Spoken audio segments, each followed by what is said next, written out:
I mostly know you from your service work. You seem to be, you emphasize, you're quiet about it, but you really do pitch in and do a lot of work. Is that something that, is it conscious? Is it second nature? Yeah, I think that because I had so many struggles when I first came to AA, not being able to stay here, in and out for 10 years. Yeah, wow, 10 years. Oh, that's awful. Yeah, so, there was a lot to that, and a lot went on till I could get to a place where something happened to me and I could stay here as long as I've stayed here. Yeah, what changed? Why did you make it stick after 10 years of slipping? To answer your question about the service work, that's just a byproduct of the spiritual experience I had in an emergency room in a coma. Yeah. Oh, no kidding. Yeah. Well, tell me about that, man.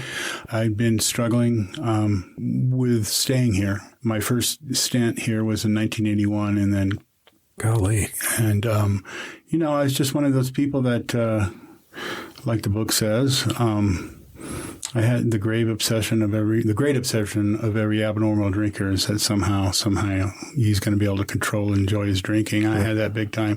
I just didn't like the fact that I needed some special help in life. I wanted to be able to be one of those people that had the fortitude to just take care of his life, sure, be strong and be strong internally. And I think that's where you could say I couldn't surrender. I just could not surrender to this thing. Anyway, so in and out for 10 years. And eventually, the sobriety I had before this one, I had 2.5 years, and I went into a very dark place, and just nothing was working. And because I wasn't working it, I was afraid of the steps. I was afraid of the internal journey. I mean, all my fear came from within, in my mind and within me. And that was a place where it needed to be healed. And I was unwilling to go there. And when I look back on it now, I think that's what the steps are for. And I was terrified of it. So I basically had a suicide attempt. I'd gotten out of a mental hospital that I had been in for two weeks, and they gave me all these pills, and I took them all, and just wanted off the planet. Failed Alcoholics Anonymous. I knew it was weird. I knew deep down inside I was just going to be one of those people that's not going to make it. I'm just not going to make it. And I wanted out. But anyway, something happened in that experience where something came to me. And, I was a real self-hating human being. I hated myself, and I knew that my family was very disappointed in my life. And did you say your family? Yeah. Okay. Yeah, they just hate, I don't know about your family. Do you mean, are you married with kids? Are you talking about your parents? No, my parents. Okay. Yeah, my parents and my sisters, and I had before all this happened, I did have a daughter, and I was married, and I got divorced, and I lost everything, and because I kept going out. So as I went back to this experience, something came to me in the emergency room, and it said, basically came to me and forgave me for my life up to that point. It just said, "You're sick. It's okay. We understand. You do not have to stay here any longer." And so I'm sorry. It was taking a handful of pills that landed you in the emergency room? 2 bottles full. Jesus. Okay. Yeah. And were you like unconscious and driven to the hospital? Is that what happened? I don't even remember how I got there, but I guess in a blackout, I called somebody because somebody picked me up. And basically I was on the paperwork, it said I was in a coma for 3 days. So when this experience happened, it said you could leave this world and go do your next experience. And it was the most unjudgmental, loving. I just in an instant understood my plight, my alcoholism plight, my drug addiction plight. And it forgave me. And I don't think it was telling me that suicide was okay. It just was like, we want you to know that you're a child of God, and nothing you can do or nothing you try to do to yourself is ever going to change that fact. It's that fact about you is way beyond anything you can do human. And then it said, probably gave me the other choice and said, and you can stay here if you want. And I asked this question that literally changed my life forever. I said, if I stay here, will you help me? And then he said, yeah, we'll help you. And I completely came out of the coma. My best friend, who had 10 years of sobriety, who had originally brought me to AA in the first place, comes walking into the emergency room, and I do not know how he found me. He didn't remember. I asked What? Yeah. And I jumped off the gurney. I signed myself out, and that was October 6, 1990, and I've been sober ever since. So back to your original question. Wow. Okay. Yeah. I think it was about service work. Yeah. So anyways, I came back to AA. Now, one of the things I used to do when I was sober before, I was so panicky, and I'd had like 5 different sponsors. I just went from one person to one person to, and I was just looking for some human to fix me. And no human, like it says in the book, there's no human aid, right? Yeah, eventually. Oh, okay, I'm going to interrupt. We got the headline. That is amazing. And now I know why a mutual friend said, you got to get this guy on the show. So thank you. And we'll circle back. Yeah. But now I want to untangle the timeline a little bit. Mm-hmm. Started catching meetings in 1981. First, originally. And this thing you just told us about was 10 years later. Yeah. And during that time, what were those 10 years like before this thing happened in 1990? Is that what you just said? October 6, So the 80s then. What were the 80s like for you? Horrible. I was in and out all the time. By the way, where are you from? Around here? No, I grew up in Laguna Beach, California. Laguna Beach. Okay, right on. Yeah. Okay. The mean streets. I'm kidding. Actually, real quick sidebar story. My first meeting I ever went to was a women's club in Laguna Beach, and it's a big speaker meeting. They have the Pacific Group speakers, and the big. Anyways, and it was an hour and a half long meeting, and at the coffee break, this old man gets up, and I'm watching him, and he goes, and everybody who raised their hand is an alcoholic. He went around. I have a guess who we're talking about here, but go ahead. I got sober in Los Angeles. So he welcomed every single person in that room that raised their hand as a newcomer, right? That coffee, that's how he spent his coffee break, right? Okay. And he came up to me and he said, "Welcome to Alcoholics Anonymous." He shook my hand, and then my friend comes running up and goes, "What'd he say? What'd he say?" And I go, "He just welcomed me." I go, "Who is it?" And he goes, "That's Chuck C." Oh yeah, yeah. So that was my first introduction to AA. So anyways, I started in Laguna. Those struggles, and then when I went to my first mental hospital after I'd slipped again. My friend came, and I was in Anaheim, and then he ended up bringing me to Glendale, and that's where I had the experience at Glendale Adventist Hospital. It's under the 2. I know exactly where that is. Yeah, it is. Yeah. Wow. Small world. I had no idea about the geography, which is interesting to me.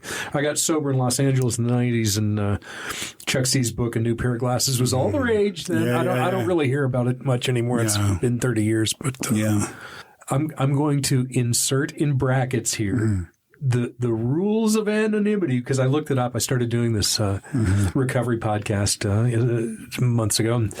As far as I can make out, as long as I don't use my last name and as long as I don't identify which I'm going to have to wait a second. Here's what I do with those. As long as I don't identify any specific 12 steps, I'm free and clear. But, as I've gone along with this, it occurred to me, I was listening to Joe and Charlie tapes back when they were tapes, not downloads, not streaming. So there's nothing new about recording people talking about their stories in recovery. You mentioned, look, if one did not get sober in Los Angeles back in the 80s, 90s, generally, they might not know about sort of a friction between something you mentioned, the Pacific Group, and Chuck C. I'm going to let interested parties Google that if they want to know more about what I'm talking about. Yeah. But I don't really hear those two guys or organizations, whatever you want to call them, in the same sentence, because it was kind of a oil and water deal a little bit in Southern Cal at that time. Yeah, but Pacific Group had the best speakers. I heard the other guy besides Chuck C. I never laid eyes on Chuck C., but I did hear the other fellow we're talking about tell his story in Dallas, where I spent a lot of time sober. It's actually my hometown. I bounced back and forth, got sober in Los Angeles and moved back home to my hometown for a while and ended up back in LA and now out here. Anyway, so let me just say, if if I've lost a listener and they don't know what I'm talking about, there's a fellow named Chuck C who was sort of Elvis at the time, and there was another Elvis type in Los Angeles at that time. And I'm not a guru guy or whatever, but that's the facts of what was going on down there back then. And it works if whatever it takes. If you want to go to meetings where it's 5 people, that's great. If you want to go in meetings where there's 500 people, Los Angeles is a place where you can do that, or 200 anyway. I used to go over there, 1,200 people on Wednesday night. What? Yeah. Where? Pacific Group. Yeah, Pacific Group on Wednesday night, they'd have speakers, and there would be 1,200 people there every Wednesday. Where did they hold it? I didn't know that part. The Masonic Temple. In downtown Atlanta? Yeah. Holy crap, 1,200. Yeah. And shirts and ties and ladies in dresses kind of thing, yeah? Whoever was speaking for sure, yeah. Okay. Well, anything you want to say about that? No, actually, I did. That wasn't I didn't run in that circle, but I did. Whenever I'd have, because I struggled still sometimes, and sometimes panic would come over me. I'm sorry. Once you got good and sober in 1990, you still had down times like we all do. Okay. Yeah, exactly. Is that what you mean? Yeah, and sometimes I would feel like I really needed to go over there and be part of that meeting, and I would drive over there and just listen to the stories and stuff. So yeah. Okay. Did you stay in Laguna once you got sober? I stayed in Glendale. I went to the Windsor Club.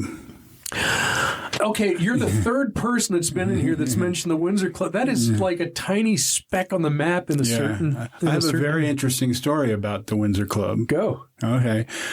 So I'm 90 days sober. Now, my friend Jim took me out. When I had that experience, he came in and got me. He took me back to his little studio apartment. He got a bed. He put it next to his bed, and that's where I slept for 90 days. And I went to meetings. I got a sponsor. I had the same sponsor for 30 years till he died. When we went through all the steps together. Mm-hmm. And I kind of, that experience that happened in the hospital with the coma and all that, when I came out of it, I knew what AA was about. I knew what the steps were about. I knew that something woke up inside of me, and I knew that that's what I'm going to focus all my attention on, like letting that grow inside of me, because it's the only thing that's going to keep me sane, and the only thing that's going to keep me sober. And so I knew that working the steps was about going within myself and letting that grow. Anyways, I had 90 days of sobriety. Jim wasn't home. I had a massive freaking panic attack. And I just, all of a sudden, I went into this whole thing of doubt and terror and fear, and I thought all of it was bullshit. Now, when you say panic attack, do you mean the whole hyperventilating and making noises and all that? Yeah, my heart's pounding, and I knew that the Windsor Club. I knew the Windsor Club was like, if I walked out of Jim's apartment and I got down to the sidewalk, I knew that the Windsor Club was. I had to turn right, mm-hmm. And I also knew that there was 7-Eleven if I turned left. Oh. And I did not know which way I was going to turn. And I was praying my ass off, like, God, please don't make all this not true. And when I got to the sidewalk, I turned right. Pause. Yeah. Don't make all this not true. Do you mean recovery? You mean that thing that happened to you, that mysterious event in the... Exactly. All of it. Yeah. All my, everything, all the spiritual life I was living on. Yeah. And believing in, and the whole idea that, we'll help you. It was all of a sudden I didn't know if any of that was any true anymore. And I thought, wow, I just been lying to myself. And so anyways, I started praying. And when I got to the sidewalk, I turned right and I went to the Windsor Club. And it was New Year's Eve, right? Okay. And they were decorating the club for a party. And my friend Joe saw me, and he could see I was white as a sheet. And he walked up to me and he said, Wade, what's the matter? And I did something I'd never done before, ever. I got up in his face. I looked him right in the eyes, and I said, Joe, I need help. Yeah. And he goes, and I could see I was making him panic. And he was like, and so he called his wife, Kathy, who was upstairs. And he said, Kathy, Wade's having some kind of episode. What should I do? Should I take him to the hospital? Should I do, he thought he was going to take me to the hospital. Right. And Kathy did something that another time probably changed and saved my life forever. She said, put him to work, have him do something. And this is the whole idea, getting back to the service thing. He said, well, do you want to help decorate the club? And I went, I'll do anything, Joe. Sure. Yeah. So yeah. they had like this is a small version of it, but they had a bench along the wall like this, and it had an opening where they slide the tables under after the meetings. Yeah. And he goes, do something with that. He goes, it looks plain. And the whole thing was a New York theme, right? The whole decoration, the party was so they had pictures of skyscrapers on the wall and all this paper, everything was being decorated. And so he goes, do something with that. So I took paper and I wrapped it up. I drew wheels on it. I drew windows in it. I had a bus driver who was hanging out the window waving and I painted it yellow. And I made it into a New York City bus. Yeah. And I spent all day doing it. And that night I was dancing. I was at the club. And Good Lord. And all the fear was gone. Completely gone. And I realized it was, and that's where I realized about the service thing, about, I knew that God was taking care of me and I had that spiritual experience, but I also knew it was part that and part being part of the program and being a service and being, and letting these people take care of me when I needed to be taken care of. I mean, sometimes I need to take care of some people in the program. They need to take care of me sometimes. It was a spiritual experience and I got through it. I moved out. I moved in with some other guys that were in the program. Jim moved on and I was like, it was a real fork in the road. And when I was 10 years sober, I had an AA birthday party. And Joe came to the party, the guy who helped me. Now we're into about year 2000, something like that? And where? Still in L.A.? I was living in Altadena. Yeah. Lovely place. Yeah. Living in Altadena, close to Glendale, still going to the Windsor Club. But anyways, he came to my party. There was all these people there, and he gave me a present. And when I opened the present, it was a framed picture of the bus. And, I still have it today. And so, so those milestones have been incredible for me. Life is a game of seconds and inches. Turning right instead of left. And to somebody who doesn't have our thing, who doesn't have addiction, I'm like, 7-Eleven, who cares? Go to the 7-Eleven. I don't give a shit. No, you don't understand. That's the gates of insanity and death. Death. Yeah. For you and me. Death. Yeah. What looks like who cares if you buy, a pint of Jack Daniels? Who cares? Well, that's like your family. That's your job. That's your liver. That's jail. Yeah. That's the nut house again. Yeah, I'd done all that. God. You see? Yeah. And I totally got it when, painting a box yellow and dancing, like that's a different life from you were staring down the barrel hours before. Amazing. Just recently I had a guy come up to me after I told that story. I always tell that story when I'm speaking. And he goes, you get the metaphor of the bus, don't you? And I went, no, I never thought about this. And he goes, you're just another bozo on the bus. Look, I get the Firesign Theater. I was actually going for Ralph Cramden. If you had painted Ralph hanging out the window. God damn, dude. Yeah. Wow. Okay. A couple of ways I could go with this that can't decide what's the right thing to do. I'll tell you this. I had a friend who had 20 years sober. He was young. He was in his 50s, and he caught a real bad case of cancer that ultimately killed him. I used to go to his house to help him get his affairs in order. Yeah. Because we had a very easygoing friendship, and it didn't bug him for me to be there. I was a comfort to him without being heavy about it. And one day we were sitting knee to knee about like you and I are now, and he had long, beautiful hair. And it was all gone because of operations and stuff. And I said to him, there was no way to ignore the fact that I'm looking at this guy who's got stitches all over his head and doesn't have long to go. And I said, I know you've had a lot of serious surgeries here lately. So have you experienced anything or seen anything or heard anything when you're like going under or coming back out or going through these things you've been going through that you maybe want to tell a brother?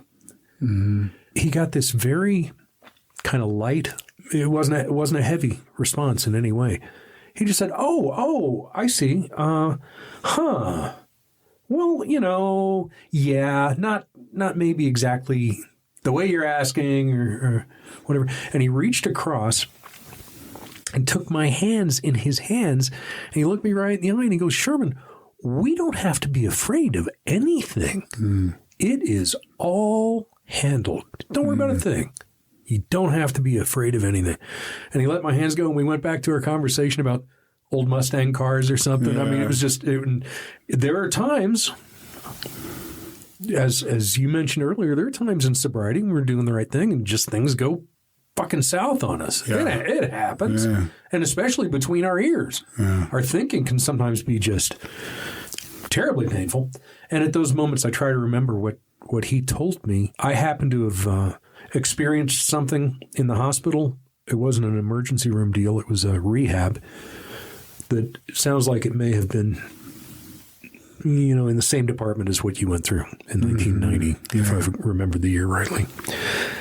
And I remember that conversation in my friend's kitchen. I honor that stuff. I don't think it's bullshit. I forget it sometimes. Yeah. I mean, my car's in the shop this morning because the engine's making a noise. And for a guy like me, that can become World War fucking III. Yeah. And then I remember Doug in his kitchen, and I remember you and your experience. I'm like, oh, I might be concerned about the wrong stuff today. Yeah. And so maybe I need a bucket of yellow paint and a job today. I'll tell you something else. You said Altadena.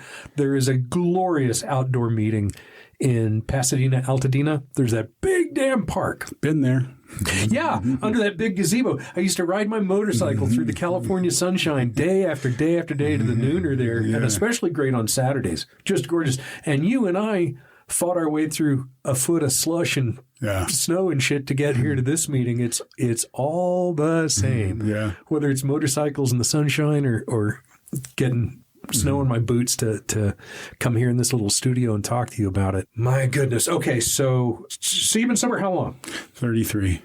31 here, and I got sober in L.A. We've been running. Yeah. I've seen you a million times here in Santa Fe, and I never knew any of this geography or timing of things because recovery's weird. Yeah. Now I know things about you that are very intimate and very deep in your heart, and hospital scares and mental stuff. I got one more story. Yeah, go, man, please. But anyways, our communications being, Sherman, can I get in to do the floors? Yeah, yes. I'm like, can you? Yeah. One less thing I have to do around here. Go nuts. But anyways, I just want to share this, and sure, real quick, and it's because it's another one of those things that. So, anyways, when I was 4 years old, the first time my mom let me go outside the house, she just let me go down the street and play with the kids down the street with no supervision or anything. Never been outside the front door ever on my own. And I went down the street, and this little kid, he had this pop gun. And I didn't know what it was. And he pointed it at me, and he chased me out in the street, and I got hit by a car. And I was drugged like 30 feet. So fast forward, that was something that, like, whenever I'd go back, because I'd been in mental hospitals like 3 times. Every time I'd go back there, I was haunted by that car accident. People that I couldn't sit still. I was always like wiggling.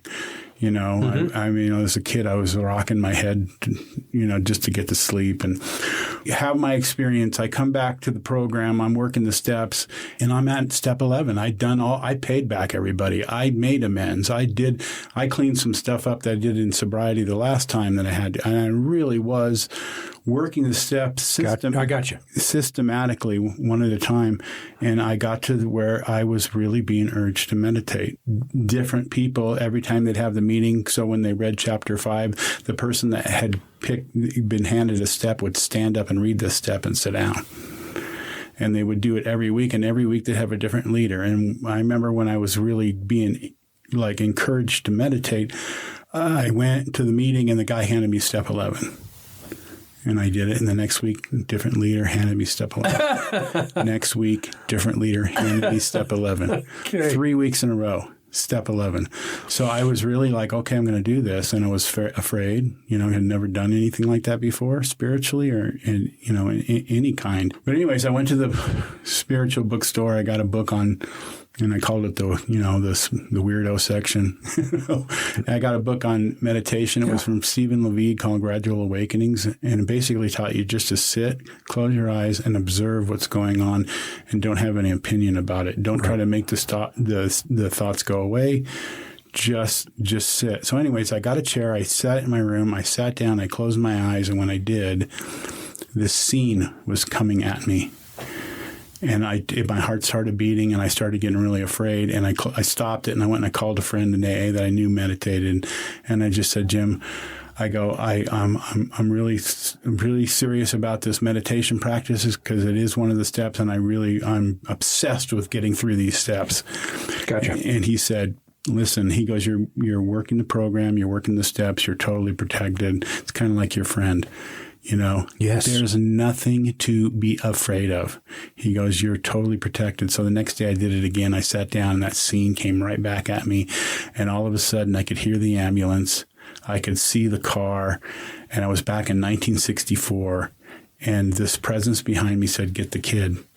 And I reached under the car and I grabbed my 4-year-old self. I dragged him out from under the car. I sat him on my lap and I just held him. And I said, it's okay. I'm here now. You're all right.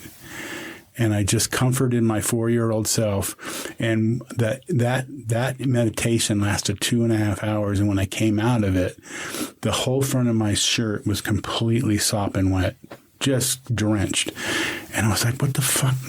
What happened?